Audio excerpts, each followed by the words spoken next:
Ternyata perkebunan teh pertama di Indonesia itu ada di daerah Purwakarta loh, tepatnya di Wanayasa. Penasaran kan? Kita susuri yuk, let's go!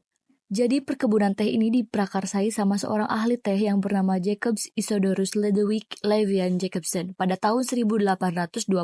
Dan sebelum di Wanayasa, memang Pak Jacob ini pernah menggarap perkebunan teh yang lokasinya itu ada di daerah Cisurupan, Garut. Namun garapan tersebut gagal karena para petani pribuminya itu belum familiar sama tanaman teh. Setelah belajar dari pengalaman, akhirnya Pak Jacob ini mutusin buat ngembangin kebun percontohan baru di daerah Wanayasa, tepatnya di kaki Gunung Burangrang. Dan pada percobaan kedua ini, Pak Jacob gak main-main. Selain membawa 7 juta biji teh langsung dari Cina, Pak Jacob juga sekalian ngajak para pekerja yang berasal dari Cina yang mukim di Purwakarta, Karawang, sama Bekasi. Bahkan nyelundupin ahli tehnya juga yang berasal dari Makau langsung, buat mastiin keberhasilan proyeknya ini. Untuk area kebun tehnya ini dulunya sangat membentang luas sekali, mulai dari Parakan Ciri sampai Sindang Panon, lalu ke Pamundayan sampai ke Kirapedes. Dan pusat kebun tehnya ini ada di perbatasan Wanayasa Kirapedes, tepatnya di Kampung Cilengsing Wetan dan Pasir Buncang. Dan bekas peninggalan pusat kebunnya itu ada sebuah bukit kecil yang dikenal sebagai Pasir Nagara Cina atau sekarang biasa disebut Ujung Aspal atau Pasir Langlang, yang pada tempo dulunya itu dijadiin sebagai tempat para pekerja Cina menanam dan menyemai tanaman tehnya.